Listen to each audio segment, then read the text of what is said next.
Come judge for me. Yes, come judge for me. Y'all already know what time it is. I got the black V-neck on.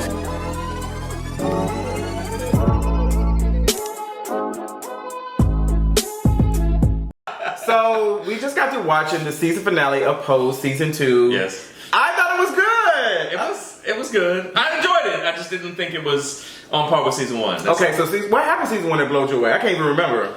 I can't either, but it was, it was memorable. But I liked this show, but I didn't think this season was as good as last season. And this finale I thought was good, but I thought this season they touched more of the emotional notes. So they kind of got into more of the, kind of the relationship stuff going on between people. They really delved into the HIV stuff. And so I thought for me, that kind of touched a lot of it. And like me being a physician that was like training in New York City around that time or a little bit afterwards, so just how they were portraying it was very realistic. So I really enjoyed that. Okay, so before we even, I'm being rude as hell. I want to introduce you all to Dr. David. Is that what I'm calling you today? You can call me Dr. David. He is known. He is so intelligent, and I appreciate all the work he's done. I've been trying to like do something with him for the longest, but he's like booked and busy. And he got a lot going on. But I appreciate you being on King of Reese today. It's an honor to be here today. Absolutely. So we just got to watch, like I said, we watched the season finale of Pose. I agree with you that I wasn't blown away, but I think considering we had a couple of episodes that was like misfiring. Right. So I feel like they like, all right, girl, let me get all this shit together and let's try to kind of, get somewhere. And I feel like they did that with kind of closing what is going on with Poppy and Angel. I don't know, will they be back the next season? That's just interesting. I got some questions. Yeah, I have questions too, but I think it's good that they brought Damon back from Paris. Mm-hmm. I like what they did with Blanca's arc. And that was how it was back then. Like, folks would get sick at the drop of a hat. So, like, people would be watching the show and be like, well, Blanca was fine in the last episode of this, that, and the other, and now she's in the hospital. Like, that was how quick kids were dropping and kids were getting sick. So, to me, that was realistic. And then the fact that she was in the wheelchair at the end, people would be like, why is she in the wheelchair? I was thinking that too. Well, the thing is that back then there used to be a pneumonia that was a lot more common when people got real sick with HIV. Called pneumocystis pneummonia.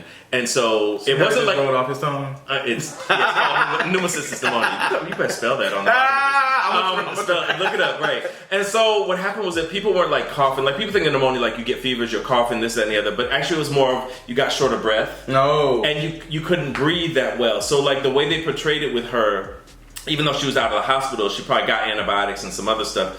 But if she were to walk a block, she'd be winded. And so it was very realistic that they had the wheelchair, like pulled her up. She performed, she got her little thing on, and then she was like probably exhausted afterwards and had to come down. Like that was like really, really realistic. I give kudos to Pose because I think for Pose, they really did their homework with everything. And actually I was wrong because I thought it was Whitney Houston's version of I'm Every Woman, but it was Shaka Khan's version. Oh, and so I was saying to myself, well, Shaka Khan's version was before Whitney's came out in 92 with the bodyguard. This is supposed to be in 91, so I was being technical. And then I thought about it and I was like, wait, that was Shaka's version. You must have looked it up when you got done. No, I didn't. You know all this shit I'm talking about? Yeah, of course. I was a DJ. DJ, what do they call you? DJ D? No, I used to call myself the Candyman. All right. We're gonna move right the fuck on from that. So, like I said, I like this episode. I am interested to find out what is going on with the time jump because I think we're gonna jump 5 more years. Yes, from like 88, 89 to 91. So we ended on 91. So I guess the next year, girl, I was born. Damn.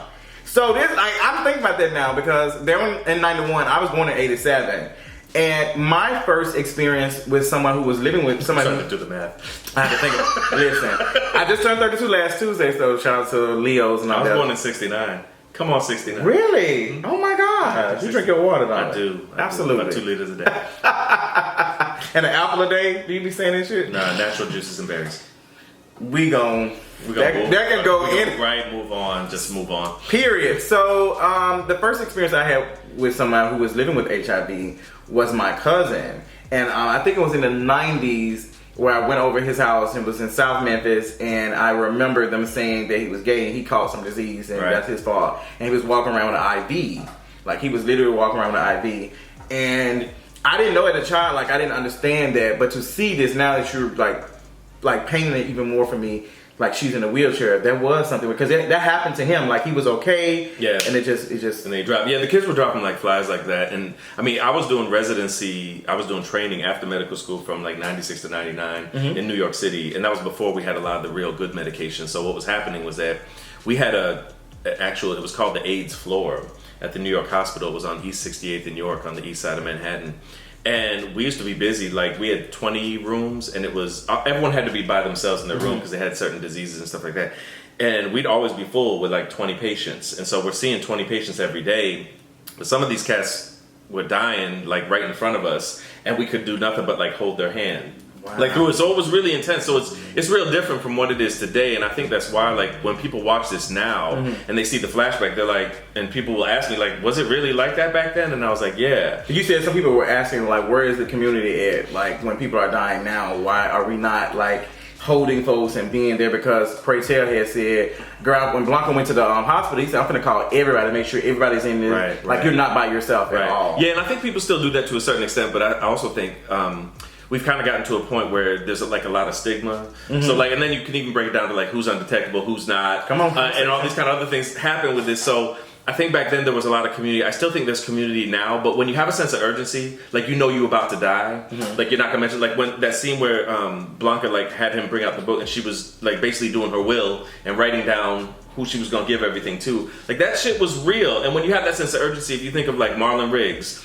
doing Tongues Untied, you think of Essex Hemphill, the great poet from back in the days. These guys knew they didn't have much time. So there was an urgency to put shit out. Like nowadays people are like, well, my T-cell count is such and such, so I can take this one pill once a day, and then I can just do what I need to do, and I'm just going to walk through the days. These guys and women knew that they didn't have much time. Their peers. So it was like, I need to get my shit out now. So that was kind of the urgency that you saw with that, and why she would like be constructing her will, because you could go into the hospital and people would say, well, I don't know if I'm going to make it out this time.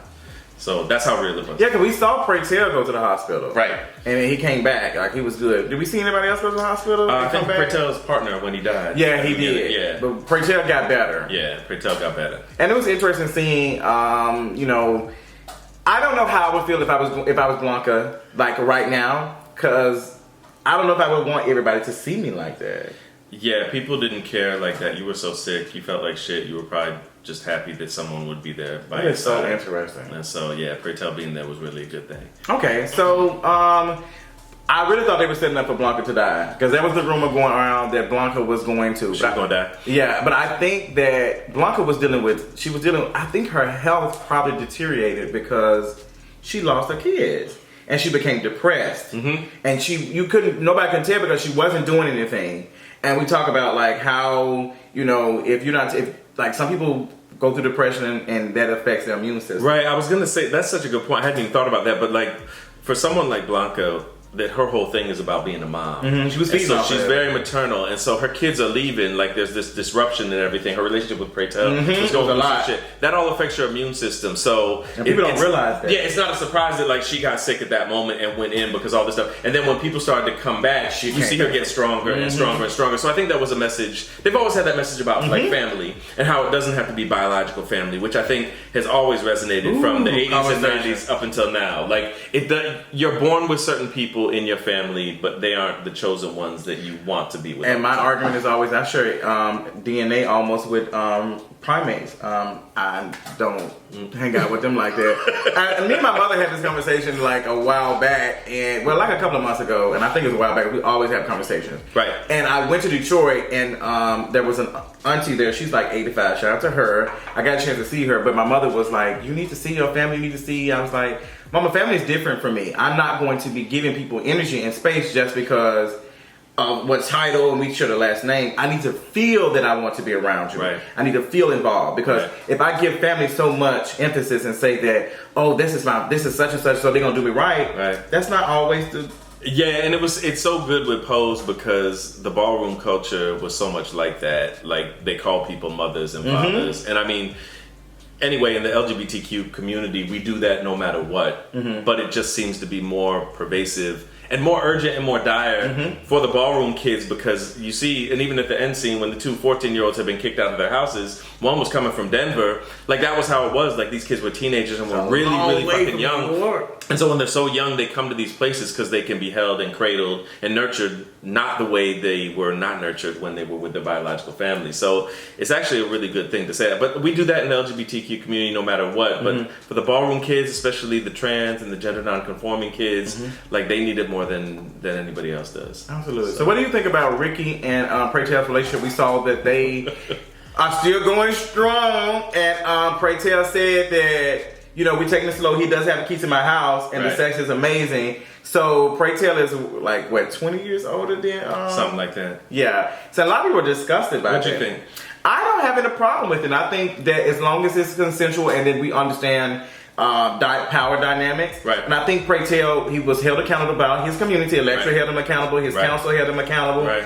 But he was vulnerable. He is a man that's living with, he has HIV. And that's not, like, he hasn't been with anybody intimately in a while. And I would say for me, when I found out I was positive, I did not touch myself or anybody else for months. Right. I didn't feel attracted to myself. I felt disgusted. So, you know, when somebody else is going through something similar to you, and people will say that that's almost like traumatic bonding or something. Like sometimes it doesn't hold each other. Of course. But sometimes that's what your body. That's what you need. That's what you crave. Yeah. And for me, I just, you know, I saw a lot of people, and the narrative that I saw a lot was, okay, Ricky, he's taking advantage of Ricky. And so it's this kind of age-old trope, not to use a pun on the word age, but like, because he's older, he should know better, and he's taking advantage of Ricky. And I was kind of like, well, Ricky's kind of an opportunist as well. He was an opportunist with Damon, and now he's an opportunist with Pray Tell. But I try to stay away from all that narrative and just strip it all down. You've got two human beings here. One just happens to be 20 years older than the other. They both just found out they are living with HIV, and they connect. And so there's all things kind of wrapped in there. There's kind of like the trauma and feeling vulnerable and needing to connect physically with someone. There's kind of this father-son kind of dynamic and this mentorship thing. So to me, I'm kind of like, they're both grown. Let them do what they have to do. I think in both of the back of their minds, they know it's not going to be a long-term thing. But I think what's wrong with two people kind of enjoying that moment as it is, right? Yeah. Without all the judgment and discrimination and kind of overanalyzing. I didn't get strong mentorship from Pray Tell and Ricky as much. I felt like there was this assumed almost because of what he does. Right. But I didn't see him like caring. And I think he noticed, like when he came in, they came in, let us spend the night.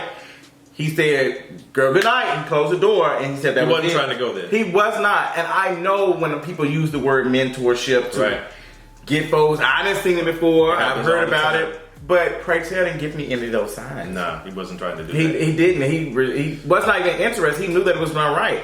And he didn't, like, if he would have came in and said, "You can sleep with me tonight," then I'd be like, "All right, Pray Tell, like, is you exchanging a place to live so you can get you some." But the argument some people would make with that is that he's older, so he should know better.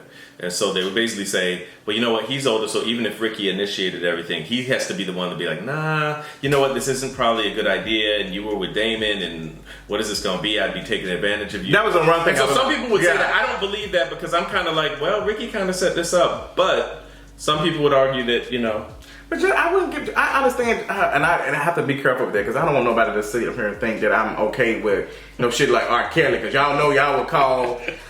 That people were saying, "Oh, you said R. Kelly was Ricky ain't no 14 years old." Yeah, and then also they were compared to P. Diddy talking to Steve Harvey's stepdaughter. I was like, well, first of all, P. Diddy is like a billionaire. Like, he got plenty of money, and he has a history. We've not seen Pray Tell date anybody younger. Oh no, none. No. So I'm just like, what are y'all going off this one thing? And I think a lot of people were projecting. Right. I think they were. Yeah, I think a lot of people kind of got caught up in it. And I just saw a lot of conversations that were like kind of almost skewed to judge the elder person in the relationship. And they were always saying that was the power dynamic. And people got to understand there's a power dynamic. It's not just about age. And it's not just about gender. Like, it can be vice versa too. So I'm just not clear. Ricky did what he had to do, but he wasn't 14 years old, and Pray Tell doesn't piss on him. So it's not R. Kelly. I'm not going to deal with you. And also, he just didn't seem like he was just interested in, like, but I do say that the most thing I was like, how is this going to work with you being in, like, cool with Damon and all that? Like, this is a lot of stuff going on. But I feel like they had that conversation, and to see them almost a year later, I think they jumped like 9 months, and the relationship is still going somewhere. I'm just like, okay. Yeah, I kind of sensed that it wasn't, I know they were taking it supposedly slow. Yeah. But I almost sensed like this kind of like it's gonna be that sexual moment was that one night, and they may have had sex some other times, but it was like when he was kissing him on the stairs, it was more like a friendship kiss. Like, okay, hey babe. Do you think they have became closer over the time? Could have been. Like, and so sex wasn't as important at that yeah, point. because like they were both dressed up. In the finale, they both had on drag clothes, whatever they were doing, film butch queen, some realness or something. They were doing fetch. Yeah, something, and then like to see them. I say fetch. You did say fetch, but to see that was beautiful. I'm trying to see what else was going on that I liked. I don't see any bad things imposed this season finale. No. I feel like it was done well. Absolutely. What are you expecting for season 3? I don't know. I think whose storyline are you most interested in for season 3? I don't want to see a lot. I mean, I like Angel, but I think they've kind of done a lot with her. Yeah. They did a little bit more of a portrayal this year. They did obviously a lot with Poppy. I want to get more into Elektra, to be honest. I want more from Elektra. Huh? I want way more. I want more from I want backstory to Elektra. Yeah, because they fucked up Candy's whole situation. The ghost of Candy's past? Yeah, they gave her context once after she died. And I think Elektra, although they had that side story, you know, it's kind of like campy when she's doing the kind of BDSM stuff with the white guys. And then also she had the older white guy that she was dating that took care of her, Chris Maloney from Law and Order from back in the day. But I would just like to get more into her backstory. Like, what's her family about? Like, what was her story when she came up? And I don't know whether they've told that yet. And I don't want to be that she dies and then all of a sudden they decide to give this. I don't know anything about Elektra's story. I don't know anything, and I think we deserve more from Elektra. That's right. I would love to hear more. Colorism imposed. Hit it, come on, because y'all did not agree with me when I said it was something a little bit last season. But a lot of people did come out and say, "Hey, I don't like how y'all did Candy." Yeah. And understandable that Angelica Ross, who plays Candy, is going to be on AHS, American Horror Story. She is. But the same thing, y'all had a couple of people who played in American Horror Story who still were the character went through the whole season of season 1. I can't think of the white guy name. He was in a relationship with Angel last season. Okay. And he was in that season of American Horror Story too. I've never watched American Horror Story. But you're gonna watch the slasher one. I watched the slasher one because I'm like from the old school of like Freddy and Jason and Michael Myers. I guess just so playing Jason. Come on, Nicki Minaj. Wow. I watched a couple of episodes of American Horror Story, and then I give up. I can't do it. I'll do it if they slash some people up and cuts up. I just hope they don't slash Angelica Ross up too much. I don't know who all the characters are. I can't really tell from the trailer. I think the people on the trailer are not actually the folks. I think they just giving us what it's going to look like. I think they're going to be younger, so you probably won't have... is Jessica Lange still doing it? I heard that she's not. And Angela Bassett, Kathy I don't think they're coming back for this one. I think they're coming back for the one after that one because they're supposed to be doing a part, some more for Coven. And whatever happened, back to Pose, whatever happened to the white kids in Pose that they brought in? Was that just to get people interested in the first season? There was a lot of white people in the first season, but I was not here for that. I think it was a marketing strategy to get white people interested, but I did not want any of the white stories. And I damn sure didn't want to hear Verdrika's story, her monologue, her white feminism monologue. She was like, I'm not going to, my ambition. I did this. Girl, you literally burnt this girl in the house. I mean, well, might as well call it her house. It was her coin. It was a source of income. Absolutely. And then she went to jail. Well, like, did Blanca get into this money? Shit. Now that we know that she set this this place on fire, her business on fire, is she gonna get any coin? I have a feeling they're gonna bring back that businessman white guy that Angel was dating for a little bit, the married dude. I have a feeling they're gonna bring him back. Evan Peters is his name. Evan Peters is his name. He was working for Trump. Yeah. Yes. Oh my God. I think they're gonna bring him back. I think they got rid of all the white folks for this because it's like, girl, y'all except for Patti LuPone, her character. Who the hell is that? Patti LuPone's the one who played the old lady. The nurse? No, the old lady that burned down the house. Oh, Miss Frederica. You said she's famous on Broadway. She's a Broadway legend. Legendary. What you said? Come judge for me. But what story I would like to see, whose story I would like to see more for next season will be Elektra. I want more from Elektra, and I want less from Angel. Angel of mine. Girl, we tired, Angel. I love you into your more, but girl, I'm just tired of your papa, girl. She was crying. I ain't getting no job. You don't, girl. And you and him was giving me Bobby and Whitney teas. And then you had Blanca come out and singing Whitney's song. She killed it though. She did. She did. Deliver. You ever seen the video of her singing that. It's a famous video of her singing the river. I'm going to play it, and that's going to be it. But tell us what y'all thought about the review. Let us know what y'all thought about the season finale of Pose, and we'll talk to y'all later on. Bye.